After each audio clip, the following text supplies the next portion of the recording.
So Marsha, if you had one message for the police about building women's confidence to report, what would it be?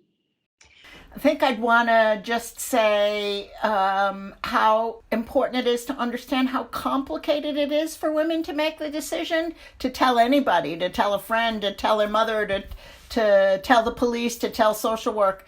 And that they do a really complicated calculation of what's going to put them at the most risk. Is social work going to threaten to take their children? Is there, there's so many things that go into it, and it can be hard to see that from the outside. And I guess I'll just grab a thing that Evan Stark, who wrote Coercive Control, says, which is that if what a woman is saying or the way she's acting seems really illogical or contradictory with the information that you have, that very often you can either decide that she's weak or she's confused or she's lying, or you can decide you don't have enough information. And really, when you decide that you don't have enough information and you ask women to give you more information, and that sort of signals to them that you're actually listening.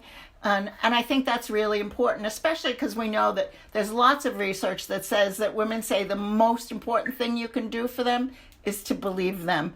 And they're so used to not being believed. So it's really important, I think, also to keep in mind that some of the language out there around disclosing to police, which, isn't police language, but is things like, oh, well, we'll wait for you to have the courage to call the police, or, the spine. I think we really need to avoid that language because it's probably not about courage. And also the implication is that if she hasn't called before, it's because she was too scared. And that might not be the reason. I think those are all kinds of things that are really important to keep in mind. And also to just remember, if she doesn't call or disclose or cooperate this first time, it doesn't mean that there isn't another chance, and she'll remember really clearly how she felt when she did it this time. If you had a chance to give one message to women to help them feel confident in disclosing to police and getting help from police, what would be your message? I think the message would be that in Police Scotland, we've worked really hard with Women's Aid, with other advocacy services over the last few years, for a number of years now, to try and get it right. And we're still working hard to improve our response to victims. Do we always get it right? Do people see that we always get it right, or do they feel that we always get it right? I'm quite honest to say no, there are times that we could do better, obviously. And I think that's when we always look for feedback from the other services and from the victims themselves to say, where could we have done better for you?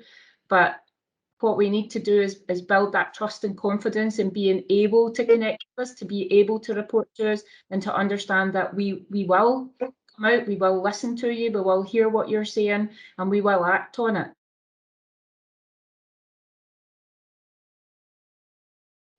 So I can absolutely understand why somebody whose perpetrator is somehow connected to the police would be anxious or reluctant or, scared about lifting the phone to the police and contacting the police direct.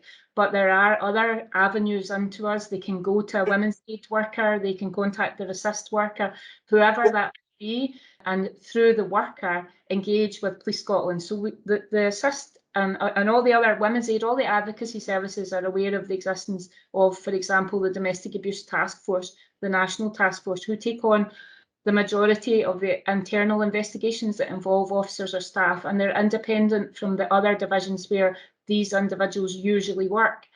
We can give advice to the worker. If the person doesn't want to engage direct, we can give advice to the worker, and that can be fed back to inform that person's decision making about whether or not they want to report that. But I would always encourage that they do report it, because there's no place for that in Police Scotland. Oh, absolutely. And I think the important thing that we're hearing here is that all of us are trying our very best to make sure that the response from services, from police, from everybody makes women safer and makes women feel safer.